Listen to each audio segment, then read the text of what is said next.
കഴിഞ്ഞ വട്ടം നമ്മൾ തൊട്ടിയിൽ അടയിരിക്കുന്ന കോഴിയെ നോക്കാനേൽപ്പിച്ച കോഴിക്കുഞ്ഞിൻ്റെ അവസ്ഥയാണിത്. അവളതിനെ അന്ന് രാത്രി തന്നെ ഇറക്കി വിട്ടെങ്കിലും നമ്മൾ പിറ്റേന്ന് പോയി തീറ്റയും വെള്ളമൊക്കെ കൊടുത്ത് ചൂടൊക്കെ കൊടുത്ത് ഒരുവിധം ഹെൽത്തിയാക്കി എടുത്തെങ്കിലും ജീവൻ രക്ഷിക്കാനായില്ല. അങ്ങനെ പിറ്റേ ദിവസം നമ്മൾ നോക്കുമ്പോൾ നമ്മുടെ വീട്ടിലേക്ക് കടന്നു വന്നിട്ടുള്ള കുറച്ച് അതിഥികളാണിത്. വനത്തിൽ നിന്ന് തീറ്റ തേടി നാട്ടിലേക്ക് ഇറങ്ങിയതാണെന്ന് തോന്നുന്നു. പക്ഷേ പലപ്പോഴും ഞാൻ ശ്രദ്ധിച്ചിട്ടുണ്ട്, പണ്ടങ്ങ് നമ്മൾ കാണാത്തതുപോലെ മയിലുകളെയാണെങ്കിലും കുരങ്ങുകളെയാണെങ്കിലും നമ്മുടെ നാട്ടിൻ പുറത്തേക്കൊക്കെ ഇപ്പോൾ ഫ്രീക്വൻ്റായിട്ട് കാണാറുണ്ട്. അതിന് എന്താണ് പ്രത്യേകിച്ച് റീസൺ എന്ന് ചോദിച്ചാൽ മനസ്സിലാവുന്നില്ല. കാട് ചെറുതായി വരുന്നതാണോ, അതോ കാട്ടിലെ തീറ്റകൾ കുറഞ്ഞു വരുന്നതാണോ, അതോ ഇവരുടെയൊക്കെ പോപ്പുലേഷൻ, അതായത് സാന്ദ്രത കൂടിയിട്ട് അവർക്ക് അവിടെയെങ്കിലും സ്ഥലം തികയാതെ നാട്ടിലേക്ക് ഇറങ്ങുന്നതാണോ എന്ന് മനസ്സിലാവുന്നില്ല. എന്ത് തന്നെയായാലും നമ്മൾ ഈ അടുത്തൊന്നും നമ്മൾ പരിസരത്തൊന്നും കാണാത്ത കുറേ ജീവികളെ നമ്മുടെ പരിസരത്ത് തൊട്ടടുത്ത് തന്നെ കാണാൻ ഇടയായിട്ടുണ്ട്. ഇപ്പോൾ ഉദാഹരണത്തിന് പറയുകയാണെങ്കിൽ 3 ദിവസം മുമ്പ് നമ്മുടെ കോഴിക്കൂട്ടിനരികിലേക്ക് ചെന്നായകൾ വന്ന് ആക്രമണം നടത്തിയ ഒരു സാഹചര്യമുണ്ട്. അങ്ങനെ നമ്മുടെ മിൽട്ടനാണ് കൂടൊക്കെ പൊളിച്ച് അവരെ അവിടുന്ന് ഓടിച്ചു വിട്ടത്. അപ്പോൾ എന്തോ നമുക്ക് മനസ്സിലാവാത്ത ചില റീസൺ കൊണ്ട് കാട്ടിലെ മൃഗങ്ങളെല്ലാം നാട്ടിലേക്ക് ഇറങ്ങി വരുന്നുണ്ട്. നിങ്ങളിൽ എത്ര പേര് ഇതൊക്കെ ശ്രദ്ധിച്ചിട്ടുണ്ടാവുമെന്ന് മനസ്സിലാവുന്നില്ല. പക്ഷേ കുറേ നാളായിട്ട്, വർഷങ്ങളായിട്ട് നമ്മളിവിടെ ജീവിക്കുന്നതിൽ ഇത് ആദ്യമായിട്ട് ഇങ്ങനെ ഒരു അനുഭവം ഉണ്ടാകുന്നത്. നമ്മൾ കുറച്ചുകൂടെ ഉള്ളിലേക്കൊക്കെ വനത്തിനടുത്തേക്കൊക്കെ കയറി പോകുമ്പോൾ നമ്മൾ സ്ഥിരം കാണാറുള്ളതാണ് മയിലുകളെയൊക്കെ. അപ്പോൾ പൊതുവേ നമുക്ക് മയിലുകളെ കാണുന്നത് അത്ഭുതമൊന്നും അല്ലെങ്കിലും വീട്ടിനടുത്ത പരിസരങ്ങളിൽ ഈ ചെറിയ ചെടികളും ചെറിയ പ്രാണികളെയൊക്കെ കൊത്തിപ്പറിക്കാൻ വേണ്ടിയിട്ട് ഇവർ അവിടുന്ന് ഇവിടം വരെ വരേണ്ട കാര്യം എന്താണെന്ന് എത്ര ആലോചിച്ചിട്ടും പിടികിട്ടുന്നില്ല. എന്തായാലും അവരെ ഒന്ന് ശല്യം ചെയ്യാതെ, അവർ നമ്മുടെ ചെടികളൊക്കെ കൊത്തിപ്പറിക്കുന്നെങ്കിൽ അതൊന്നും ശല്യം ചെയ്യാതെ നമ്മൾ നമ്മുടെ പണിയിലേക്ക് നേരെ കടക്കുകയാണ്. അങ്ങനെ എന്തായാലും നമ്മൾ നോക്കാനേൽപ്പിച്ച കുഞ്ഞുങ്ങളെ പുറത്തിറക്കി വിട്ട് അവൾ ഇപ്പോഴും അവിടെ ഇരിക്കുകയാണ്. അങ്ങനെ അവൾ ആരുടെയൊക്കെ മുട്ടകൾ വാരിപ്പറക്കി അവളുടെ ചിറകിനടിയിൽ വെച്ചിട്ട് അടയിരിക്കുന്ന സാഹചര്യം മനസ്സിലാക്കിയതുകൊണ്ട് അവളെ ഒളിപ്പിച്ച് വെച്ചിരിക്കുന്ന മുട്ടകളെല്ലാം ഞാൻ വളരെ വാശിയോടെ വലിച്ച് പുറത്തെടുത്തിട്ട് എണ്ണി നോക്കുകയാണ്. അപ്പോൾ നമുക്ക് 7 മുട്ടകളാണ് അവൾ ഇപ്പോൾ അടയിരിക്കുന്നത്.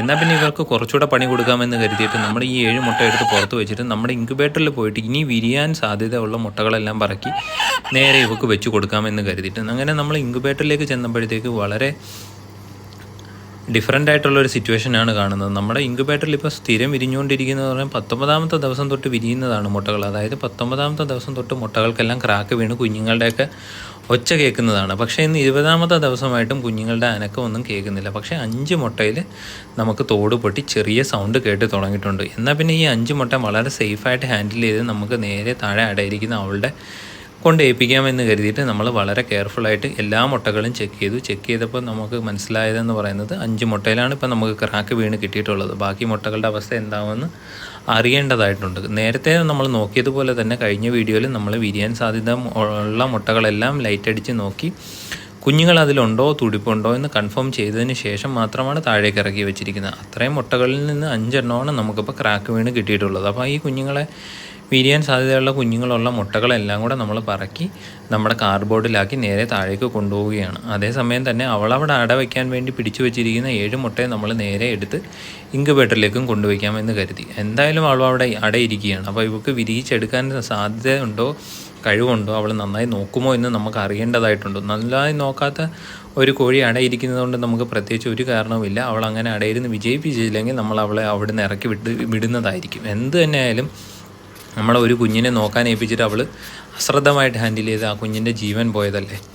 അങ്ങനെ എന്തായാലും എന്ത് വരുമെന്ന് നോക്കാം. നമ്മൾ മുട്ടകൾ താഴേക്ക് കൊണ്ടുപോകുന്നതിന് മുമ്പ് തന്നെ കുറച്ച് വെള്ളമൊക്കെ അടിച്ച് ഇവരെ കുറച്ചുകൂടെ ഒന്ന് കൂളാക്കുന്നുണ്ട്. വെള്ളം അടിക്കുന്നതിൻ്റെ ഉദ്ദേശം എന്ന് പറയുന്നത് മുട്ടകൾ പ്രോപ്പറായിട്ട് പൊട്ടി വരണമെങ്കിൽ നമുക്ക് 90% ഹ്യൂമിഡിറ്റി വേണം. ആ ഒരു ഹ്യൂമിഡിറ്റി മെയിൻറ്റെയിൻ ചെയ്യാൻ വേണ്ടിയിട്ടാണ് നമ്മൾ വെള്ളം സ്പ്രേ ചെയ്ത് കൊടുക്കുന്നത്. അങ്ങനെ മുട്ടകളെല്ലാം കൂടെ പറക്കി നമ്മൾ ട്രേയിലേക്കാക്കി നമ്മുടെ കാർഡ്ബോർഡിലേക്കാക്കി ആ മുട്ടകളൊക്കെ അനങ്ങാതെ താഴേക്ക് കൊണ്ടുപോകാനുള്ള ശ്രമത്തിലാണ്. പക്ഷേ ഒരു കയ്യിൽ ഫോണും മറുകയിൽ മുട്ടകളും ആയതുകൊണ്ട് എങ്ങനെയായാലും മുട്ടകൾക്ക് ചെറിയ കുലുക്കമൊക്കെ തട്ടും.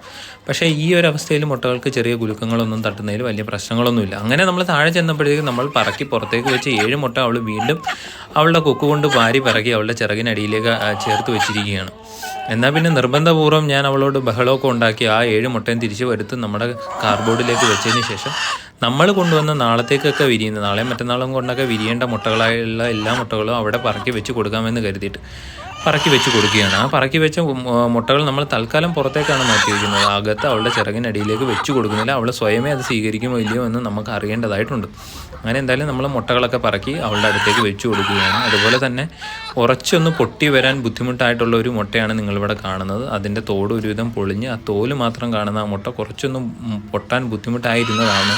ഞാനാണ് അതിൻ്റെ തോട് പൊളിച്ചു കൊടുത്തത്. ആ ഒരു മുട്ട ഒഴികെ ബാക്കിയെല്ലാം നമ്മൾ കുറച്ച് ഫ്രീ ആയിട്ട് തന്നെ വെച്ചിട്ട് ആ മുട്ട കുറച്ചുകൂടെ അവളുടെ അടുത്തേക്ക് ചേർത്ത് വെക്കുകയാണ്. അങ്ങനെ അവൾ സ്വയമേ ഈ മുട്ടകൾ സ്വീകരിക്കുമോ ഇല്ലയോ എന്നറിയാൻ വേണ്ടിയിട്ട് നമ്മൾ മുട്ടകളെല്ലാം പറക്കി അവിടെ നിരത്തിയതിന് ശേഷം നമ്മൾ കുറച്ച് നേരം കഴിഞ്ഞ് തിരിച്ച് വന്ന് നോക്കാമെന്ന് കരുതിയിട്ടുണ്ട്. അങ്ങനെ കുറച്ച് നേരം ഞാൻ ഇതെല്ലാം വിട്ടിട്ട് തിരിച്ച് വന്ന് നോക്കിയപ്പോഴത്തേക്ക് ആ മുട്ടകളെല്ലാം അവൾ ചിറകിനേക്ക് അടിയിലേക്ക് ആക്കി വെച്ചിട്ടുണ്ട്. അപ്പോൾ ഇവൾ ഇതിനെ വിരിയിപ്പിച്ചെടുക്കുമ്പോൾ എന്താകുമെന്ന് നമുക്ക് കണ്ടറിയണം. അടുത്ത വീഡിയോ വരുന്നത് വരെ thank you for the support.